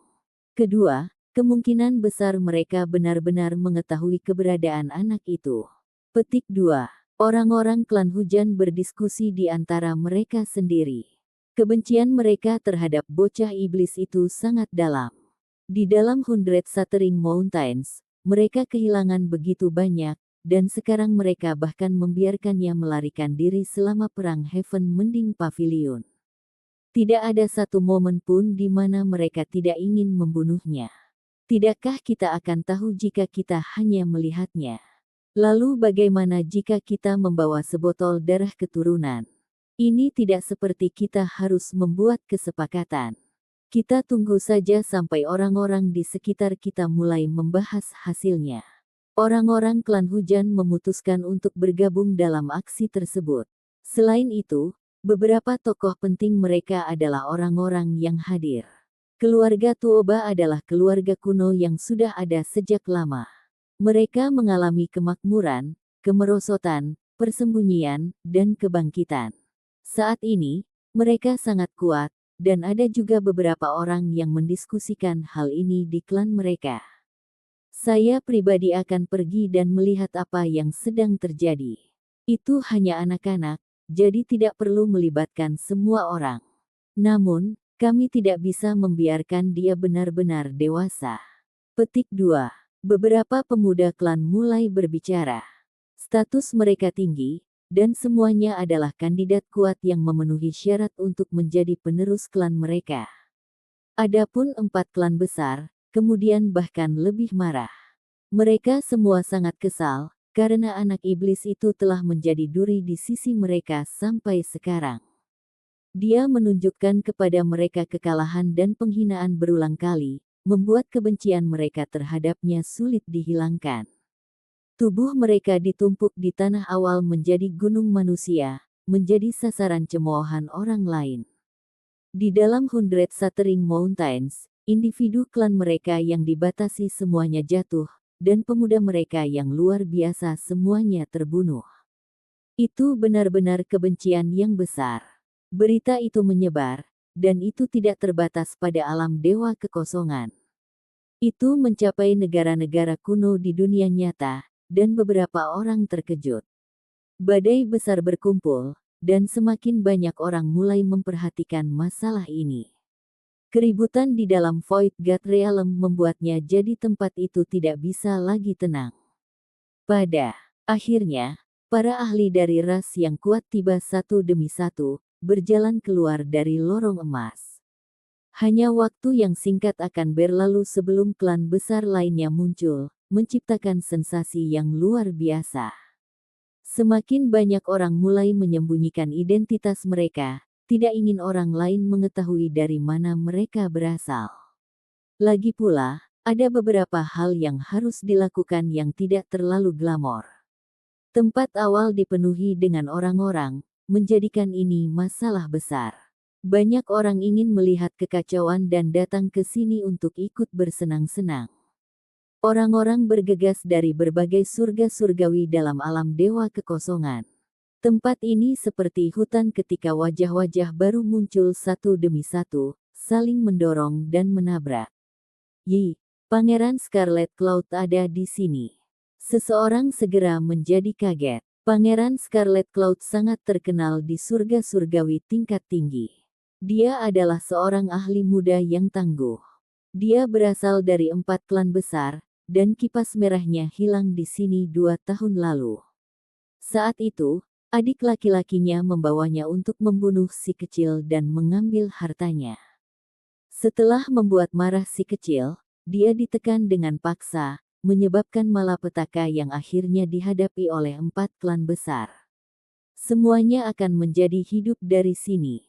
Semua orang menantikan saat mereka mengungkapkan ekspresi bersemangat. Yi, mereka adalah Pangeran Agung dari klan Tuoba. Mereka benar-benar datang ke sini tanpa menyamar. Petik 2. Beberapa orang berjalan mendekat, usia mereka sekitar 20 tahun. Aura mereka tidak biasa, dan ekspresi mereka tegas saat mereka berjalan tanpa suara. Ini adalah elit keluarga kuno. Segera setelah itu, Penatua Koin dan kakek burung dikelilingi oleh orang-orang. Sekelompok individu yang memiliki status tinggi muncul, dan mereka semua tidak biasa. Namun, warga sekitar tidak bisa berjalan, karena dihalangi oleh beberapa orang ahli. Mereka membersihkan area yang luas di sana, dan suasananya segera menjadi tegang. Jelas bahwa ada ahli yang bergegas dari setiap klan. Selain itu, tidak ada dari status mereka yang rendah, dan saat mereka menghadapi 2 orang tua, mereka ingin menyimpulkan ini. Tidak ada yang perlu dibicarakan di sini. Orang tua ini sudah mengatakan semua yang harus dikatakan. Gunakan darah keturunan kuno atau tulang simbol primitif yang berharga untuk bertukar. Petik 2. Kamu benar-benar ingin menukar darah yang berharga. Seorang pria paruh baya bertanya tanpa ekspresi.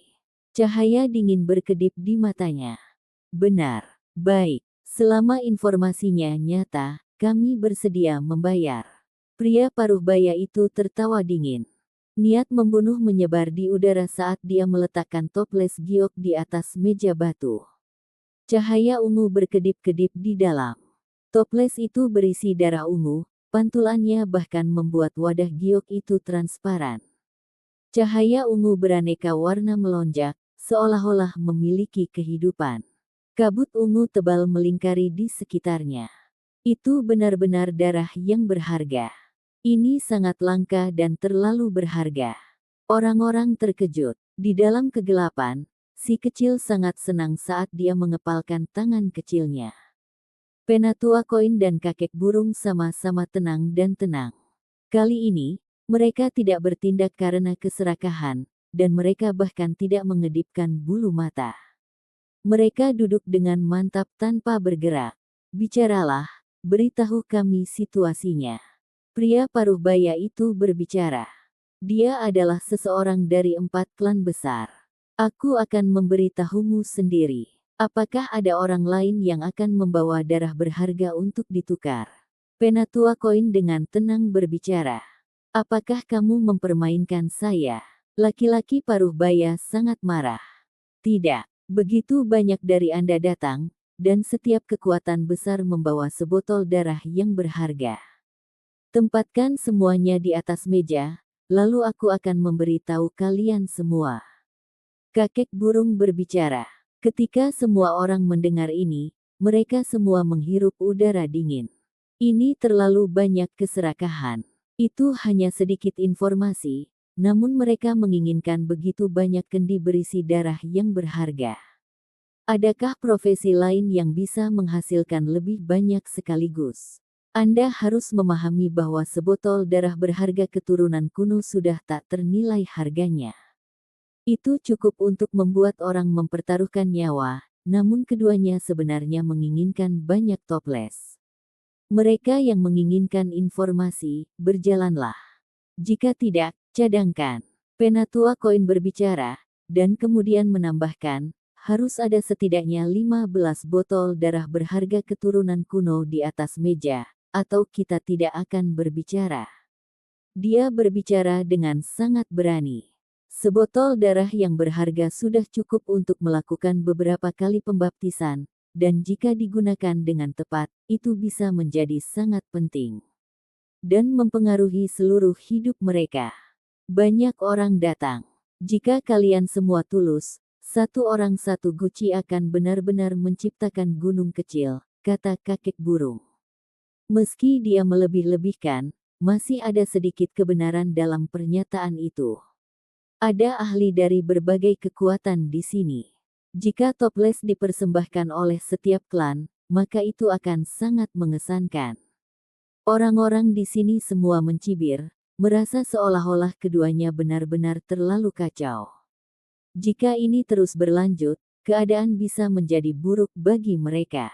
Jika mereka tidak memiliki berita nyata, maka mereka pasti akan membawa kemarahan populer pada diri mereka sendiri dan diserang dari segala arah. Yang tua, hati-hatilah untuk tidak membuat bakar diri. Seorang anak muda berbicara dan kemudian mengeluarkan wadah batu giok, meletakkannya di atas meja. Cahaya biru berkedip-kedip, dan cairan di dalamnya tembus cahaya saat mengalir dengan cemerlang. Hitung aku juga. Pangeran Scarlet Cloud dengan tenang berbicara. Dia mengeluarkan kendi dan meletakkannya di atas meja batu. Itu berisi cairan merah tua yang melesat demi garis cahaya warna-warni merah. Kabut melingkar di sekitarnya, dan kabut berserakan. Seorang penatua berjalan dan meletakkan kendi di atas meja batu. Cairan emas bersinar dari dalam, darah keturunan di dalamnya mengejutkan semua orang. Orang-orang Rain Clan.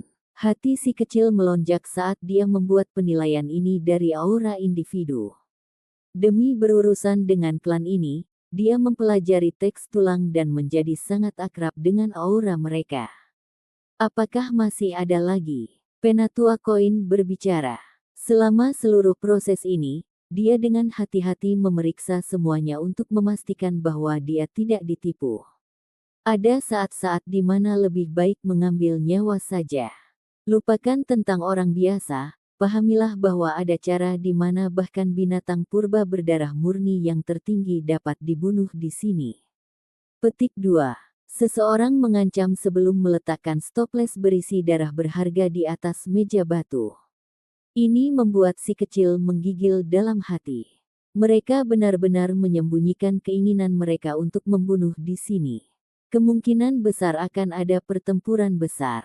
Orang-orang ini tidak mudah diprovokasi, dan mereka semua siap di dalam hati. Jika tidak, bagaimana mereka bisa mengucapkan kata-kata ini?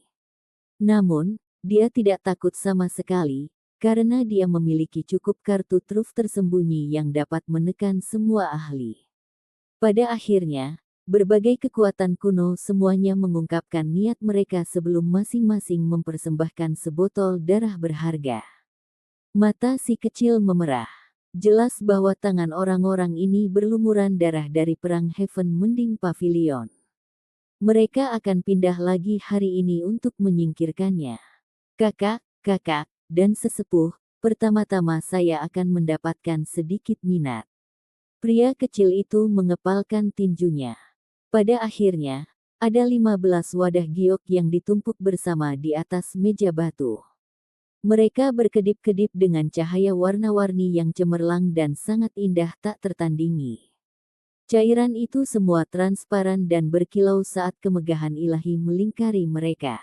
Dengan suara aolao, si kecil langsung menerkam.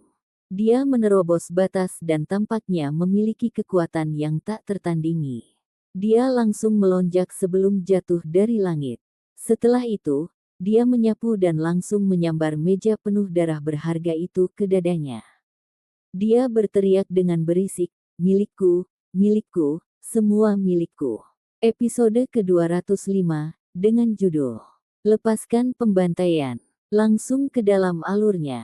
Gerakan si kecil itu cepat.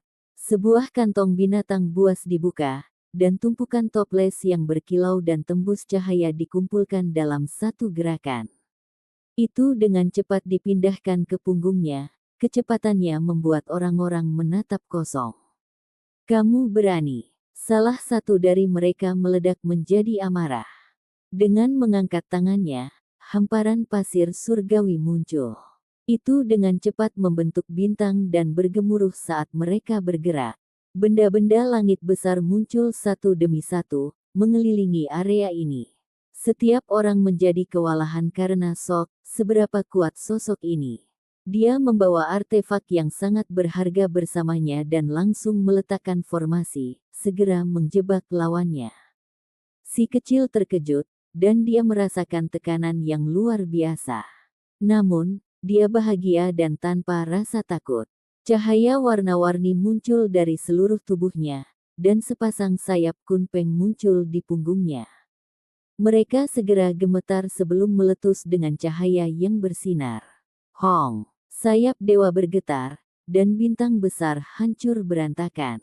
Dia sekali lagi menyerbu ke depan dan menggerakkan sayapnya. Area sekitarnya terdengar dengan suara gemuruh kehancuran, dan bintang-bintang besar yang beredar di sekitarnya meledak terpisah. Semua orang kaget. Jenis teknik berharga yang luar biasa ini. Itu secara langsung menghancurkan artefak berharga yang kuat dengan mudah. Pada saat yang sama, berbagai simbol jatuh sepadat tetesan hujan. Mereka sangat mempesona, dan seolah-olah kata-kata mantra ilahi terwujud di langit. Dengan suara si kecil meninggalkan bayangan di belakangnya. Dia tidak tertabrak, dan dengan kepakan sayap kunpeng di belakang punggungnya, itu memungkinkan dia untuk melakukan perjalanan tanpa menyentuh tanah. Sebuah gerakan tunggal akan menggesernya 100 zang keluar, membuatnya terlalu cepat saat dia lolos dari pengepungan mereka. Anak iblis. Ketika dia berhenti, banyak orang yang khawatir. Mereka semua mengenalinya dan mengungkapkan ekspresi terkejut. Mereka tidak berpikir bahwa dia akan benar-benar datang ke alam Void God dan membuktikan rumor itu benar. Dia masih hidup dan mencoba mencuri dari sarang harimau. Dia benar-benar datang ke tempat ini. Petik 2. Landasan awal segera meledak menjadi keributan. Banyak orang datang ke lokasi terkenal ini semata-mata demi melihat pemuda yang pernah membuat marah manusia dan dewa. Mereka sekarang bisa melihat jati dirinya. Setelah perang paviliun penjaga surga, kerangka menutupi tanah dan darah mati di tanah merah murni. Tidak banyak yang bisa bertahan, namun dia sama sekali tidak terpengaruh. Petik 2.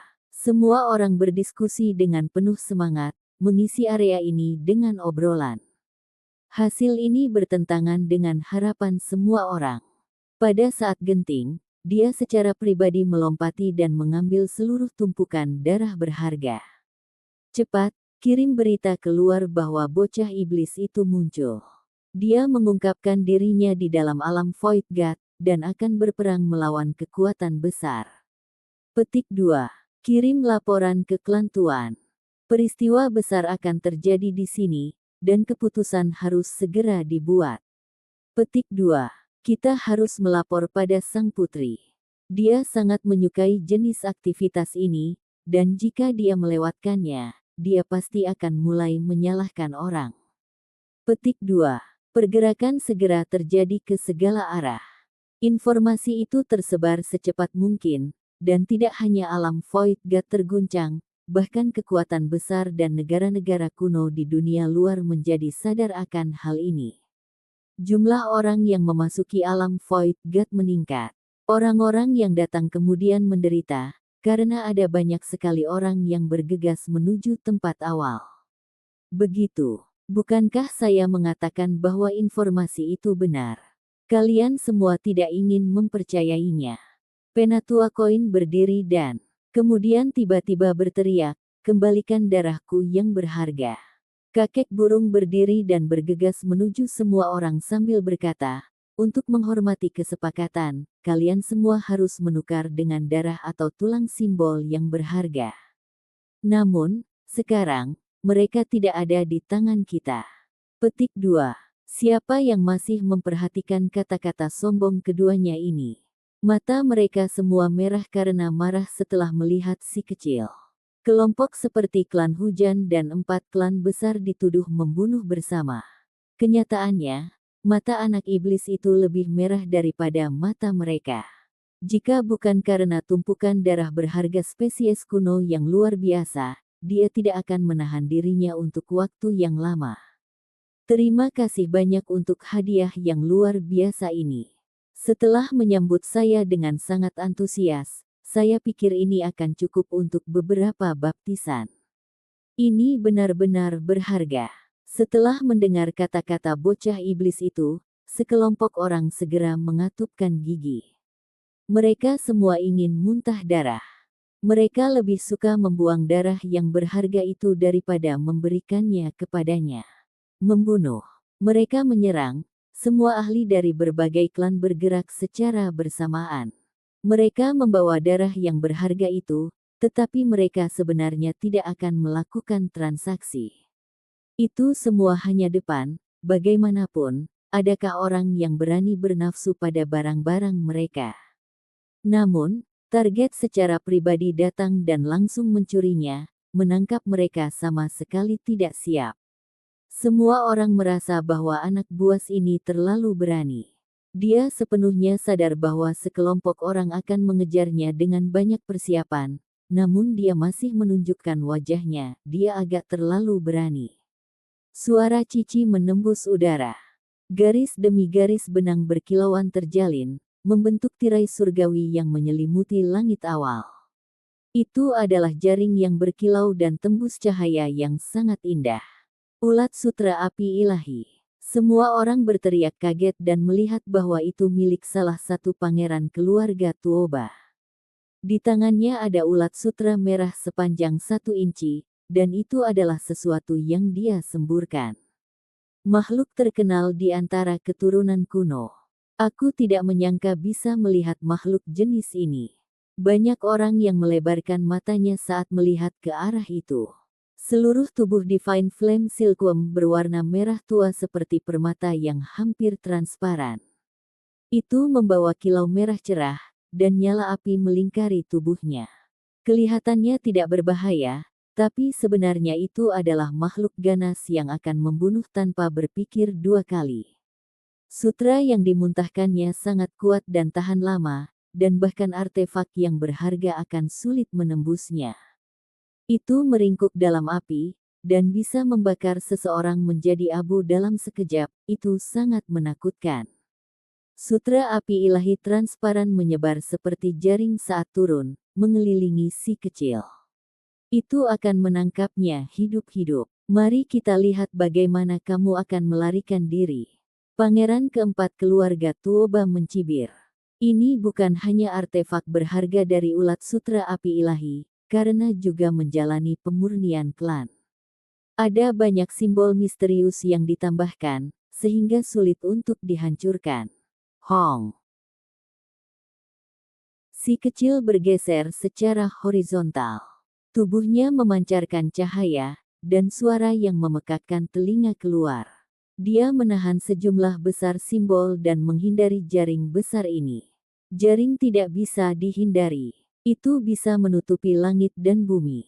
Anda tidak akan bisa pergi. Teriak pangeran keempat dari keluarga Tuoba.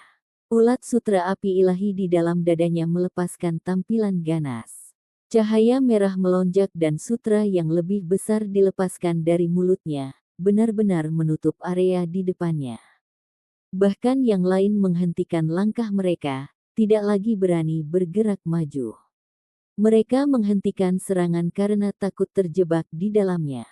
Jaring besar yang lebat dan cemerlang menyala dengan kobaran api yang besar, langit yang meluap-luap api yang menakutkan semua orang. Si kecil berhenti dan dengan tenang menunggu jaringnya jatuh. Kemudian, dia tiba-tiba mengulurkan tangan dan menangkap benang sutra. Pusaran emas muncul di depan tubuhnya dan terus berputar. Menahan. Pangeran keempat klan Tuoba berteriak, matanya dipenuhi pancaran panik. Dia tidak pernah berpikir bahwa lawannya akan begitu berani untuk bunuh diri. Mungkinkah dia benar-benar akan menghancurkan sutra api ilahi? Cahaya yang menyala-nyala terpancar, dan sutra merah kirmizi yang cemerlang mengencang. Ia ingin mengikat si kecil dan memotongnya menjadi abu. Namun pada saat ini, simbol emas di sekitar tubuhnya menjadi semakin mempesona. Pusaran itu berputar, menelan energi esensi dari segala arah, benar-benar melahap api. Ini, semua orang terkejut. Bukankah ini rahasia yang diturunkan dalam ras Peng? Berdasarkan pemahaman mereka, ini kemungkinan adalah teknik berharga Kun Peng. Itu adalah teknik Golden Spiral Ripple. Itu adalah teknik berharga Paviliun Mending Surga, tapi yang dia gunakan tampaknya lebih menakutkan. Itu berisi rahasia Kun Peng. Seorang penatua ketakutan, dan ekspresinya berubah drastis.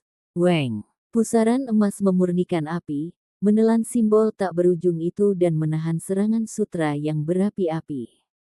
Sementara itu, kedua tangan si kecil ditarik dengan kuat, dan dengan suara kaca, suara pecah terdengar. Astaga, apa yang aku tonton? Dia merobek sutra yang membara.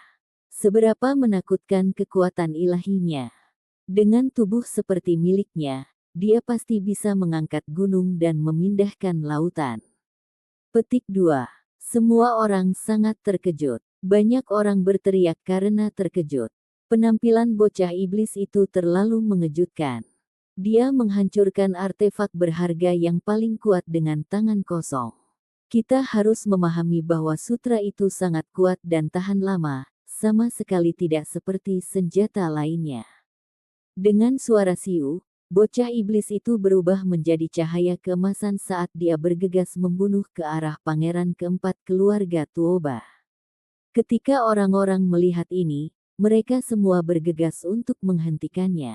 Alasan di balik ini adalah bahwa mereka semua tahu bahwa bocah iblis itu tak tertandingi dalam keberanian di tempat awal.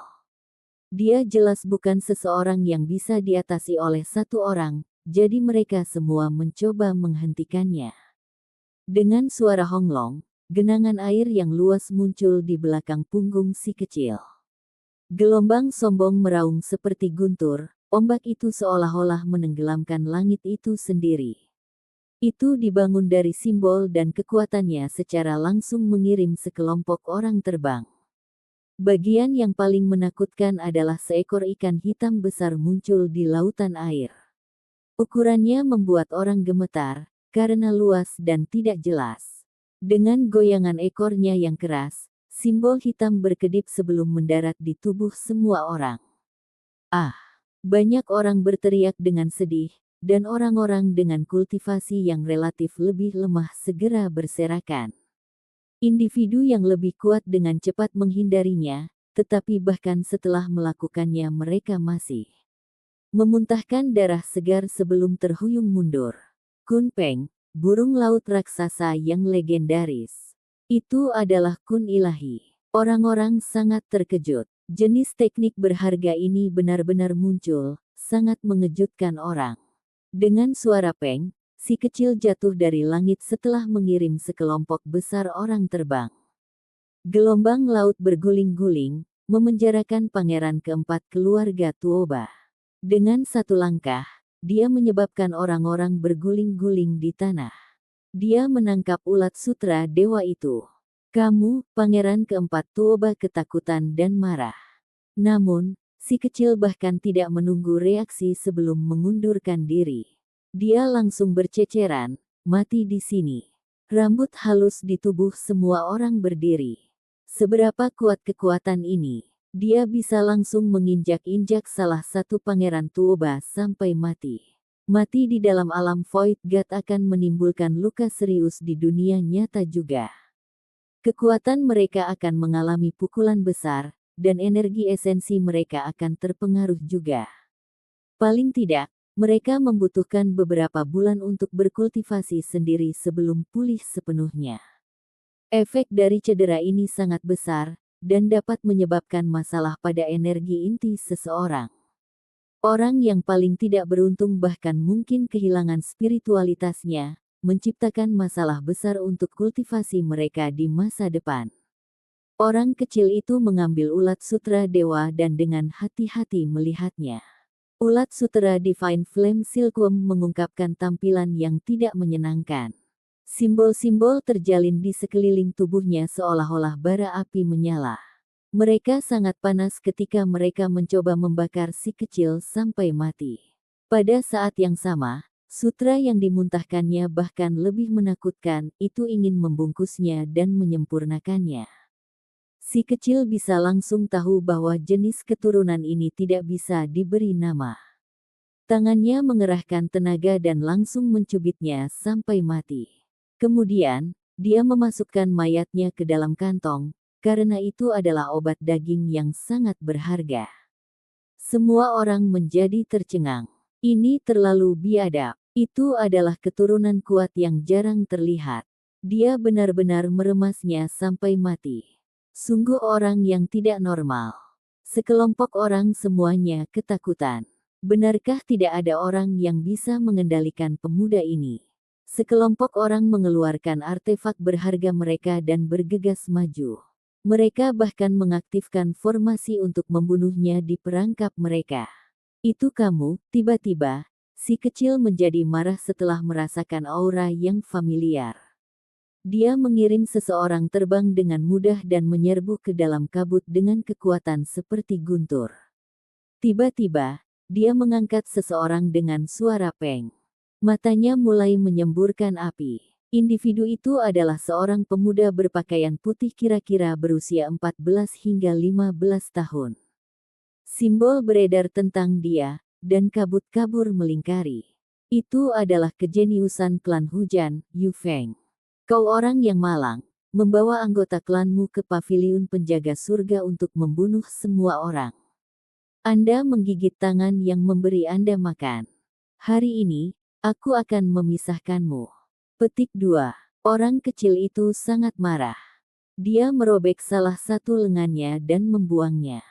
Dia tidak segera membunuhnya, melainkan mulai menyerang dengan kasar.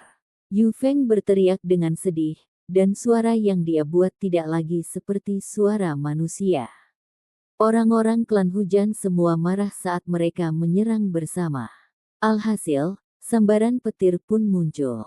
Petir luar biasa berkobar di sekitar tubuh si kecil saat amarah menguasainya.